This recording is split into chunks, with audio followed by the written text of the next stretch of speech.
Llevo horas aquí, lloraba la hija del aseo. Lo que el pobre mecánico hizo sin pedir nada, lo cambió todo.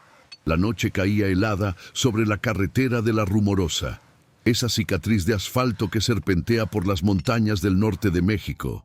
Una lluvia fina y persistente convertía la tierra del acotamiento en un lodo espeso y frío que se aferraba al cuerpo de Luciana Torres como una segunda piel.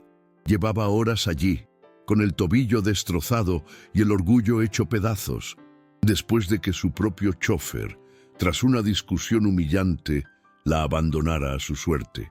Los coches pasaban a toda velocidad, sus faros cortando la oscuridad por un instante, para luego devolverla a una negrura aún más profunda, indiferentes a su figura temblorosa. Cada luz era una esperanza que moría en segundos. Un recordatorio cruel de su absoluta soledad en un mundo que siempre le había pertenecido. El frío comenzaba a ganarle la batalla. Sus dientes castañeteaban sin control y el dolor en su pierna se había convertido en un latido sordo y lejano. Cerró los ojos, sintiendo cómo sus fuerzas la abandonaban, cuando el sonido de un motor diferente, más humilde y ronco, se detuvo a su lado. Era una vieja motocicleta, de esas que parecen sostenidas por la pura voluntad de su dueño.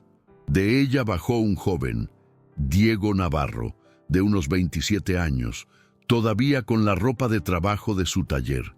Sin decir una palabra, sin dudar un segundo, se arrodilló en el fango junto a ella.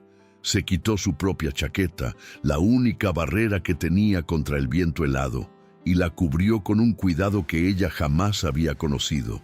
Luciana apenas pudo murmurar un gracias antes de que él la levantara en brazos con una fuerza gentil. La llevó en su moto hasta el hospital más cercano en Mexicali. Un viaje silencioso en el que Luciana solo sentía el calor de la espalda de aquel extraño y el retumbar del motor.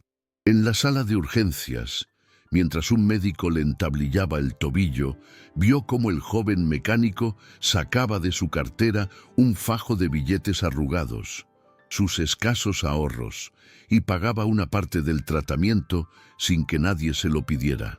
Cuando ella intentó buscarlo para detenerlo, él ya se había ido, dejando sobre la mesita de noche una nota doblada, escrita en el reverso de un recibo de refacciones. Con los dedos temblorosos, Luciana la desdobló y leyó las palabras que se clavarían en su alma para siempre. Cuídate. Sí hay gente buena en el mundo. Era la primera vez que alguien la veía a ella y no a su apellido.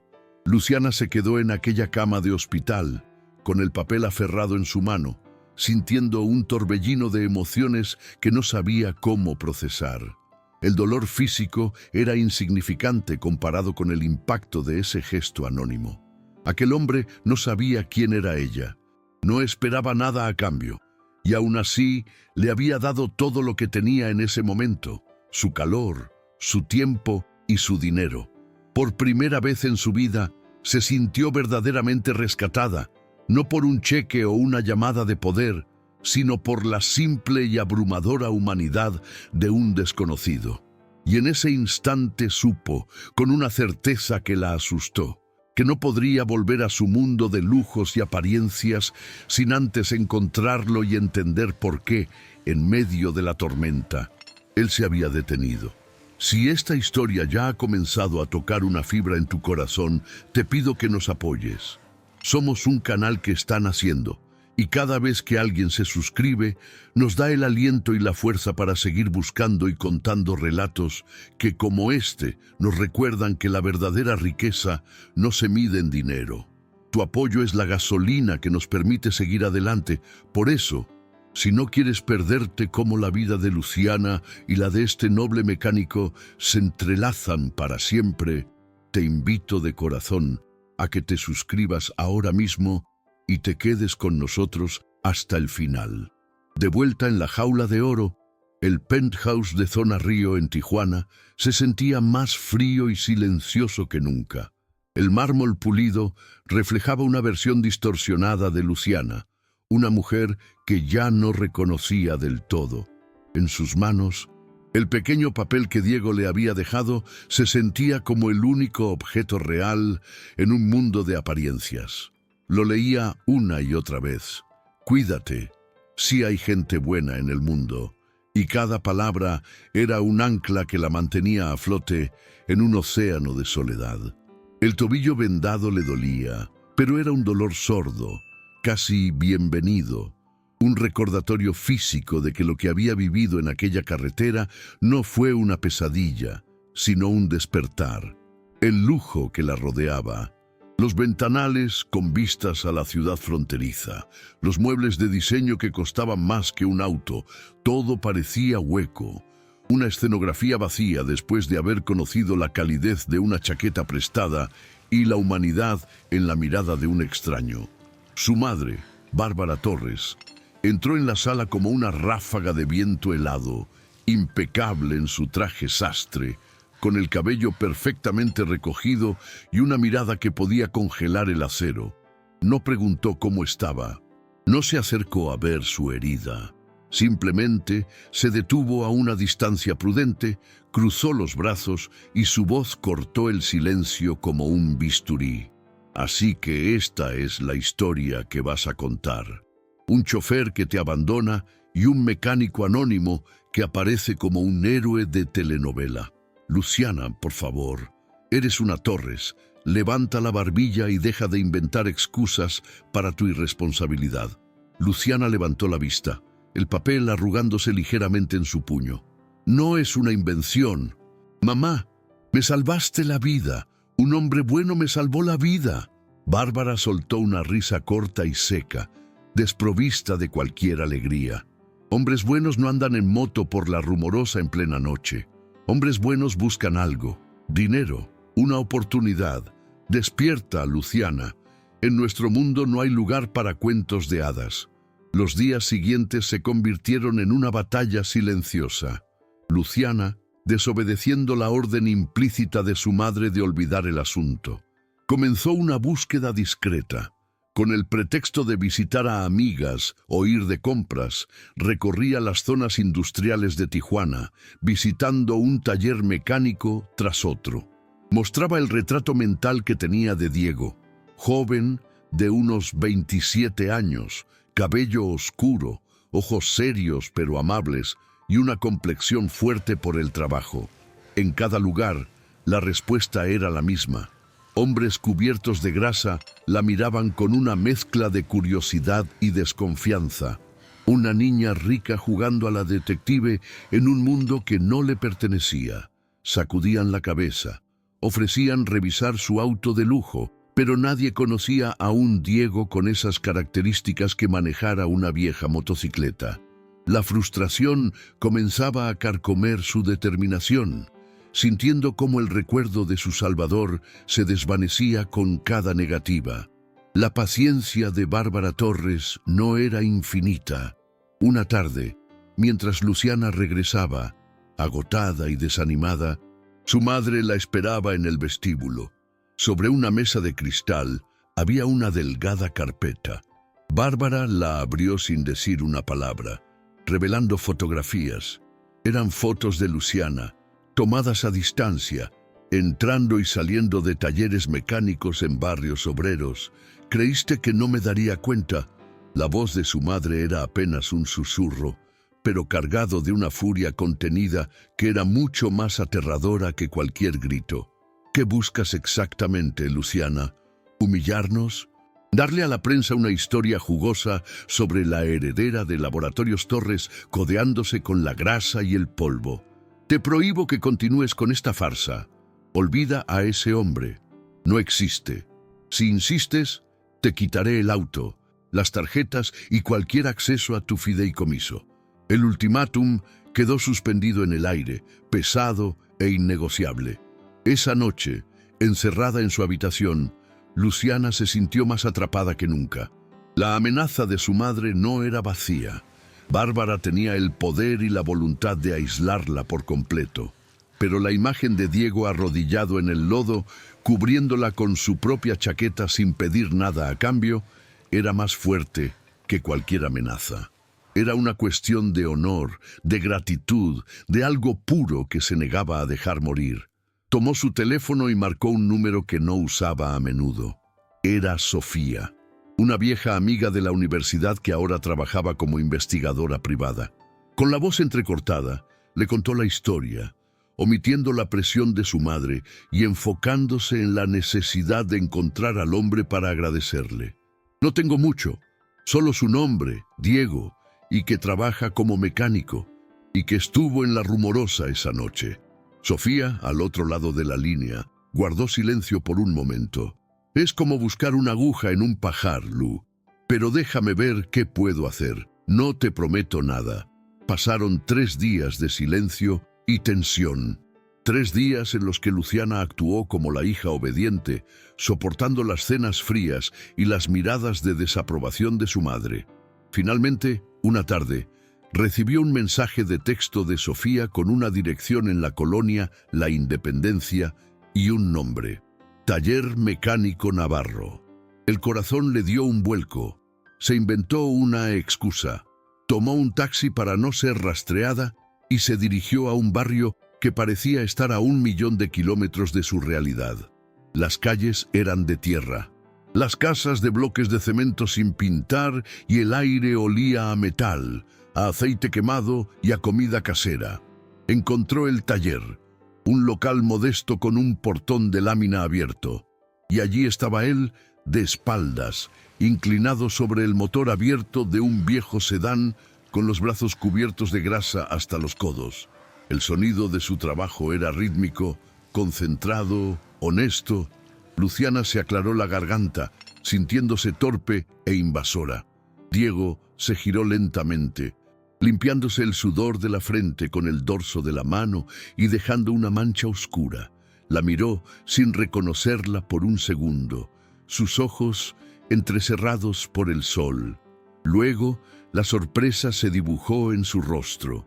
Se enderezó, limpiándose las manos en un trapo que parecía tener más grasa que tela. «Usted, la señorita de la carretera, está bien». Su voz era tranquila, pero había una barrera invisible en su postura.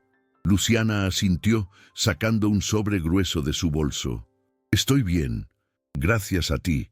Por favor, quiero compensarte por todo, por tu tiempo, tu chaqueta, el hospital».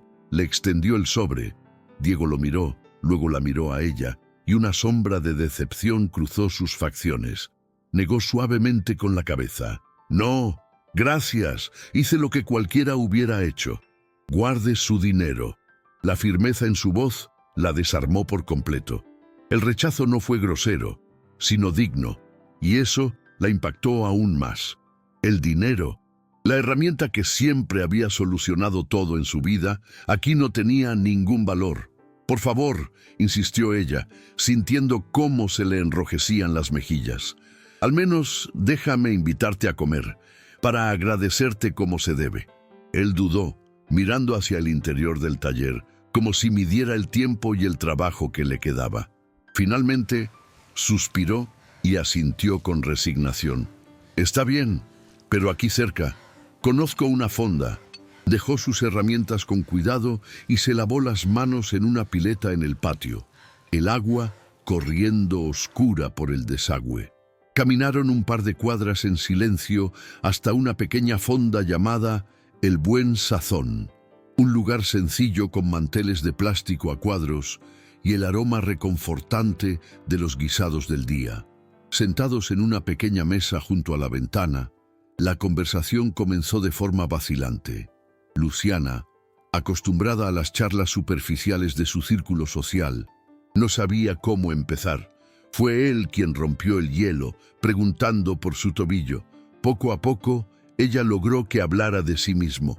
Descubrió que se llamaba Diego Navarro, que había heredado el taller de su padre, fallecido años atrás, que había estudiado ingeniería mecánica en la universidad, pero tuvo que abandonar la carrera en el 4º semestre cuando su madre enfermó gravemente de los riñones y necesitaba un tratamiento costoso que el seguro no cubría por completo. Él era el único sustento de la casa, y el taller Aunque apenas daba para vivir, era la única forma de mantener a flote a su pequeña familia. Mientras lo escuchaba hablar, Luciana observaba sus manos, callosas y marcadas por el trabajo, pero que se movían con una delicadeza sorprendente al explicar el funcionamiento de un motor. Hablaba de su padre con un profundo respeto, del orgullo que sentía por continuar su legado, por pequeño que fuera. No había rastro de autocompasión en su voz, solo una aceptación tranquila y una determinación férrea. En ese hombre, sentado frente a ella en una humilde fonda, Luciana encontró una integridad y una autenticidad que jamás había conocido. Él no quería impresionarla, no buscaba nada de ella, simplemente era él. Y en esa simple verdad, en esa realidad tan distinta a su mundo de máscaras y manipulaciones, sintió nacer una conexión tan fuerte y real que la asustó y la emocionó al mismo tiempo. Por primera vez, alguien la veía a ella, a Luciana, y no a la hija de Bárbara Torres. La sala de juntas de Laboratorios Torres en Ciudad de México era un santuario de poder, un espacio gélido donde el aire olía a cuero costoso y a decisiones de millones de dólares.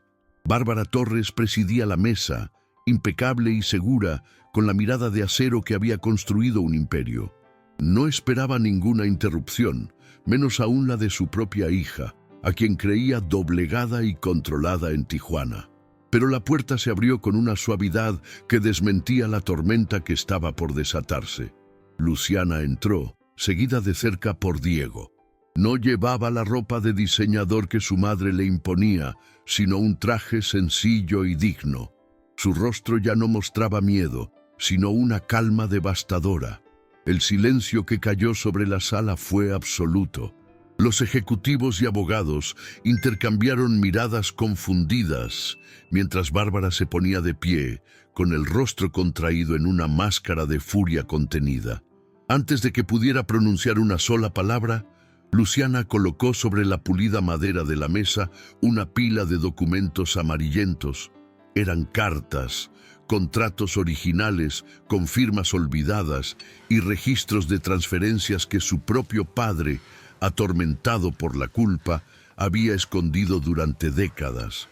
Su voz, al principio un murmullo, creció hasta llenar cada rincón de la sala, clara y firme, narrando no una acusación, sino una historia de traición. Esta empresa no se construyó sobre innovación, dijo Luciana, mirando directamente a los ojos de cada miembro del consejo, sino sobre las ruinas de un hombre bueno, un hombre llamado Ernesto Navarro. Expuso con una precisión implacable el robo de las patentes, los sobornos a funcionarios para silenciar la verdad y la campaña sistemática para destruir la reputación del químico que había sido el verdadero genio detrás del producto estrella de la compañía. Detalló cómo su familia había prosperado mientras la familia Navarro se hundía en la pobreza y la desesperación, todo orquestado por la mujer que ahora la miraba con un odio puro y helado. Entonces, Diego dio un paso al frente. No habló con rencor, sino con el peso de una herida heredada. Abrió una pequeña libreta de cuero gastado, el diario de su padre, y su voz resonó con una dignidad que hizo bajar la mirada a más de uno.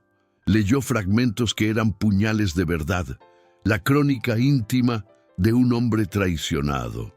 Me quitaron más que mi trabajo, me robaron el alma, leyó Diego, con la voz quebrada pero firme. Dejaron a mi hijo un apellido manchado y un futuro incierto. Cada noche le pido a Dios que él nunca conozca una injusticia como esta. La humanidad, en esas palabras, era tan palpable que el blindaje corporativo de la sala pareció agrietarse. Fue en ese momento de tensión insoportable cuando ocurrió lo inesperado. Marco Acosta, el hombre que había intentado sobornar a Diego, se levantó de su asiento al fondo de la sala. Había sido convocado como testigo por la propia Bárbara, esperando que negara cualquier implicación. Pero el rostro de Marco reflejaba una lucha interna que finalmente se había resuelto. avanzó en silencio, sin mirar a nadie, y depositó una carpeta sobre la mesa junto a los documentos de Luciana. Dentro había copias de correos electrónicos y órdenes directas firmadas por Bárbara, pruebas irrefutables de las amenazas y los pagos para silenciar a Diego. La traición final no vino de un enemigo, sino de uno de sus propios peones. La votación de la Junta fue una mera formalidad.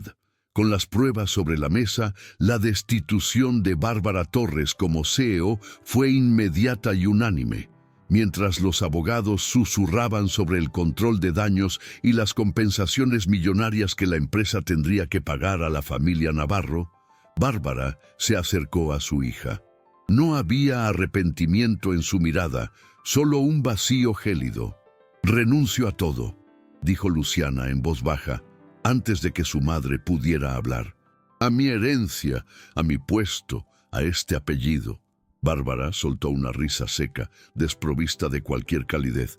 «No tienes que renunciar a nada. Desde este momento estás muerta para mí». Luciana no respondió. Simplemente tomó la mano de Diego y juntos salieron de esa sala, dejando atrás un imperio de mentiras para caminar hacia un futuro incierto pero limpio. 6 meses después, el sonido que despertaba a Luciana no era el silencio artificial de un penthouse en Zona Río, sino el murmullo de un barrio de clase trabajadora en Tijuana. Vivía en un pequeño departamento lleno de luz y de plantas que ella misma cuidaba. Trabajaba en un modesto despacho de abogados, dedicando sus días a defender a pequeños inventores y trabajadores a los que las grandes corporaciones intentaban aplastar. Por primera vez en su vida, su trabajo tenía un propósito que iba más allá del dinero. No tenía lujos, pero cada noche dormía con una paz que ninguna fortuna podría comprar. Diego, por su parte, utilizó una parte de la indemnización que la empresa se vio obligada a pagarle, no para vivir de rentas, sino para honrar la memoria de su padre. Transformó el viejo taller de la Independencia en un centro comunitario de formación mecánica. El lugar, antes silencioso y polvoriento, ahora bullía con la energía de jóvenes del barrio que aprendían un oficio, que encontraban en el ruido de los motores y el olor a aceite una oportunidad para construir un futuro digno. Diego no solo les enseñaba a arreglar coches, les enseñaba sobre integridad, sobre el valor de un trabajo bien hecho y de nunca rendirse ante la injusticia. Un domingo por la mañana, con el sol calentando el asfalto, Diego llevó a Luciana en su vieja motocicleta. Condujo sin decir a dónde iban, hasta que ella reconoció la carretera ascendente, las curvas de la Rumorosa. Se detuvo exactamente en el mismo punto donde la había encontrado meses atrás, en el arcén donde había conocido el abandono y, poco después, la bondad. El viento soplaba, llevando consigo el olor a tierra y a libertad. Allí, en ese lugar que había sido testigo de su desesperación, Diego se arrodilló. No sacó una caja de terciopelo con un diamante, sino un sencillo anillo de plata que había pertenecido a su abuela. «Aquí empezó todo», dijo él, con los ojos brillantes. «Aquí encontré a la mujer que me enseñó que la fortaleza no está en el poder, sino en la verdad. Luciana, ¿quieres construir una vida conmigo?». Ella no necesitó ni un segundo para pensarlo. Las lágrimas que corrían por sus mejillas no eran de dolor, sino de una alegría pura y abrumadora. Dijo que sí, y el abrazo que se dieron selló una promesa mucho más fuerte que cualquier contrato.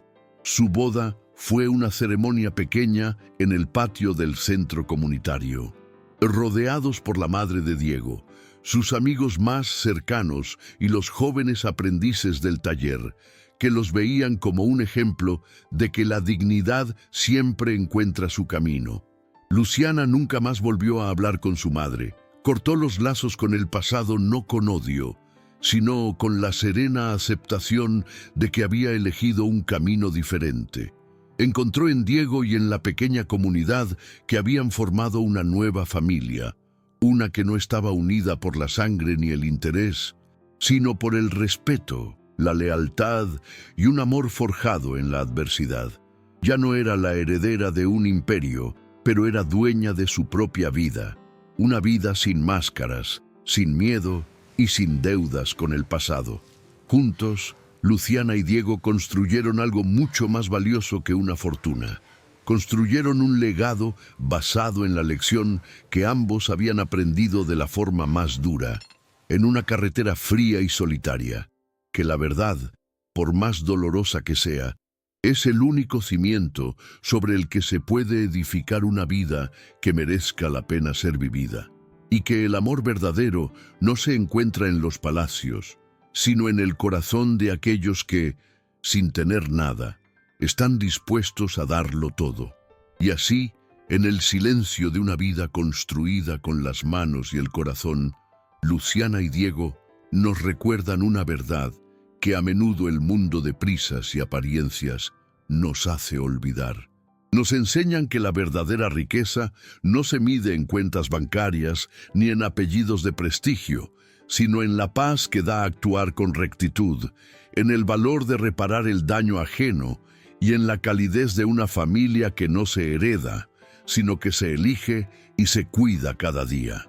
Su historia no es un cuento de hadas, es un testimonio de que la dignidad es el único lujo que nadie nos puede arrebatar y que el amor más puro florece en los terrenos más inesperados, a veces a la orilla de un camino olvidado. Nos conmueve profundamente saber desde qué rincón del mundo nos acompañas en este viaje. Nos da muchísima fuerza leerte. Por favor, déjanos un comentario contándonos desde qué ciudad o país escuchaste esta historia. Y más importante aún, ¿qué fue lo que te hizo sentir? Cada uno de sus mensajes es un faro que nos guía. Si este relato tocó una fibra en tu corazón, te pedimos con toda la humildad del mundo que nos regales tu apoyo. Un simple like es un aplauso que nos llega al alma. Suscribirte es el combustible que nos permite seguir buscando y contando más historias como esta. Y si lo compartes, tal vez este mensaje de esperanza llegue a alguien que necesita escucharlo hoy. Este es un espacio que estamos construyendo juntos, con mucho esfuerzo y cariño, y cada uno de ustedes es una pieza fundamental. Si sientes que este relato te ha dejado algo bueno, algo de valor, te invitamos a escribir la palabra gracias en los comentarios. No tienes idea de lo mucho que significa para nosotros. Gracias por tu tiempo, por tu escucha atenta y por tu compañía. Que la vida te encuentres siempre rodeado de gente buena y que nunca te falte la fuerza para ser tú esa luz para alguien más. Cuídate mucho. Nos encontramos muy pronto en la próxima historia.